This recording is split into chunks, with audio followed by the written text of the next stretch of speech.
Professeur Pierre Lantelme, bonjour. Bonjour. Je suis ravi de vous accueillir pour parler d'une session à laquelle vous avez participé qui est une controverse. Alors les controverses, c'est toujours délicat, c'est un exercice difficile. À mon avis, c'est encore plus difficile d'en parler tout seul quand c'est fini. C'est assez juste. Donc, dans cette controverse, cette controverse portait sur l'observance du traitement. Et la question posée, c'était est-ce que c'est la responsabilité du patient ou est-ce que c'est la responsabilité du médecin? Je ne sais pas si c'est par tirage au sort ou par préférence, mais vous étiez chargé de défendre l'idée que c'était la responsabilité du médecin. Donc déjà, est-ce que dans un premier temps, vous pouvez me dire comment diplomatiquement vous avez réussi à exposer cette position? Le titre était même plus fort que ça, parce que on parlait pas de responsabilité, mais de faute. Donc oui. la terminologie, voilà. Donc la terminologie était.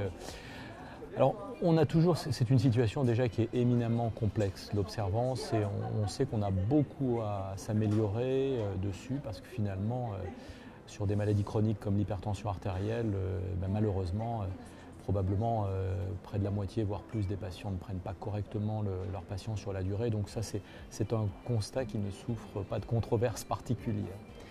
Alors après, nous, effectivement, notre difficulté, c'est de considérer que finalement, notre travail n'est pas fini quand on a fait la prescription et qu'on met le patient en face de son ordonnance en lui disant maintenant c'est votre affaire, la balle est dans votre camp. La balle est dans votre camp.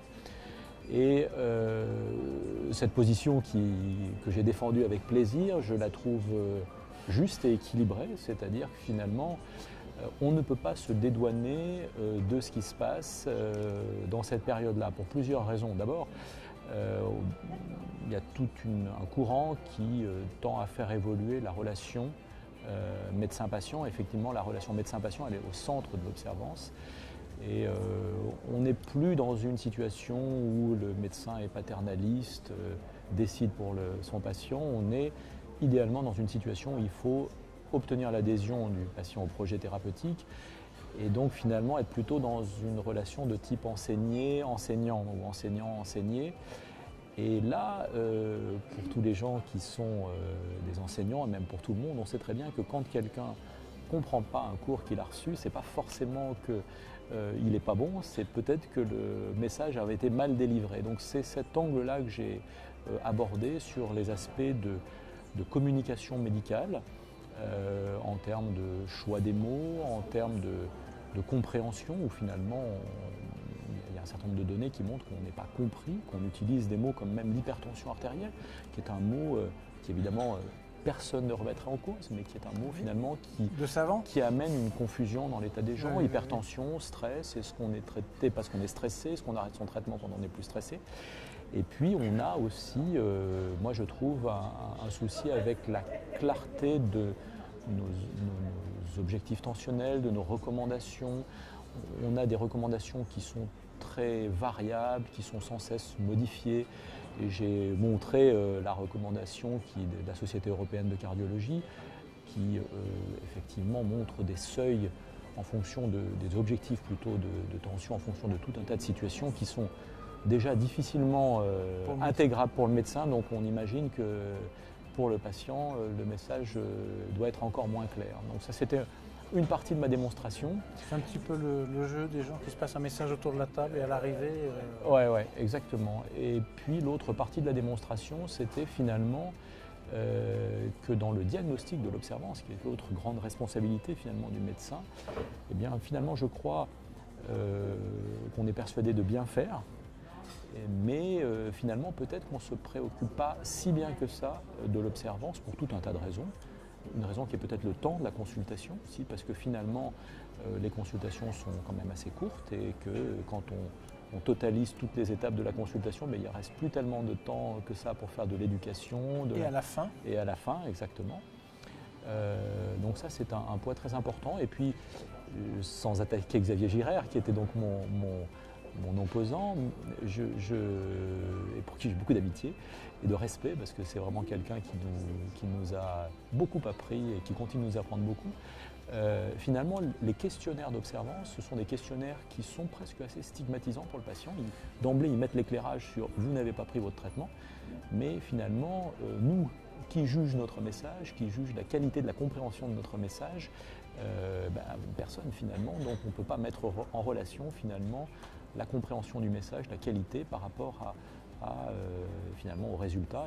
Et finalement, on peut aussi voir l'observance comme le miroir de la qualité de la relation médecin-malade, comme le miroir de la confiance, alors qu'il y a encore un autre sujet, mais qui est évidemment un élément fondamental de l'adhésion du patient au projet thérapeutique.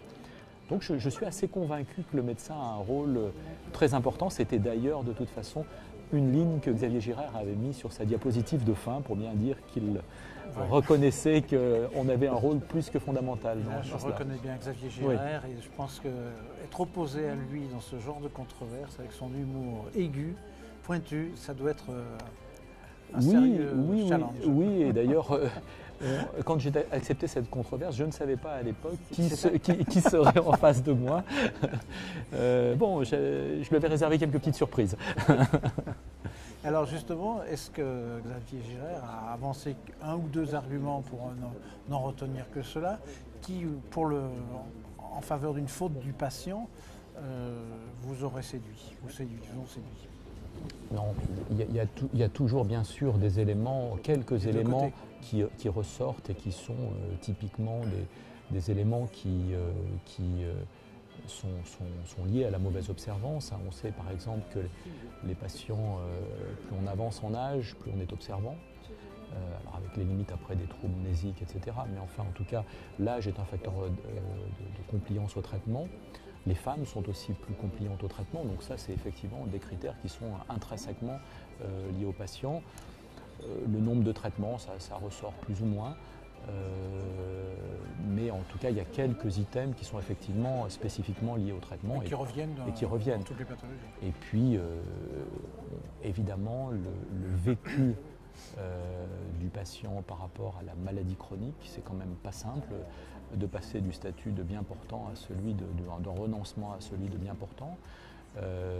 Tout ça c'est effectivement très variable d'une personne à l'autre et ça va beaucoup influencer l'observance. On s'en rend compte en consultation où on a évidemment des gens, on est à peu près certain, en même temps qu'ils vous amènent un tableau Excel parfaitement renseigné sur les mesures tensionnelles, que l'observance doit être au rendez-vous, et puis d'autres, on est tout de suite beaucoup plus suspicieux.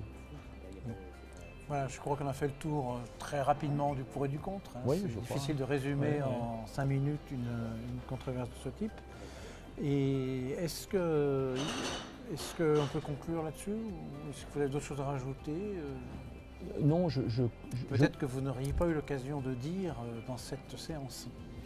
Non, je crois que ça a été une bonne séance et donc je pense que vraiment il ne faut pas lâcher ce problème-là, il faut s'en enquérir à chaque consultation, ne pas se désespérer aussi, même si c'est des fois difficile, parce que les patients non-observants, c'est des patients, et surtout ceux qui ne reconnaissent pas cette non-observance, ce sont des patients souvent où là, on a une question là-dessus, où le dialogue est vraiment difficile parce qu'on en est même vraiment dans un climat presque de suspicion, on va au dosage médicamenteux éventuellement, donc c'est pas facile, mais on a tous été d'accord sur le fait qu'il fallait y revenir, ne pas lâcher et réfléchir aussi à la simplification des traitements quelquefois, en disant on a des objectifs un petit peu moins ambitieux, mais en ayant un peu moins de médicaments, on peut peut-être arriver à avoir un compromis.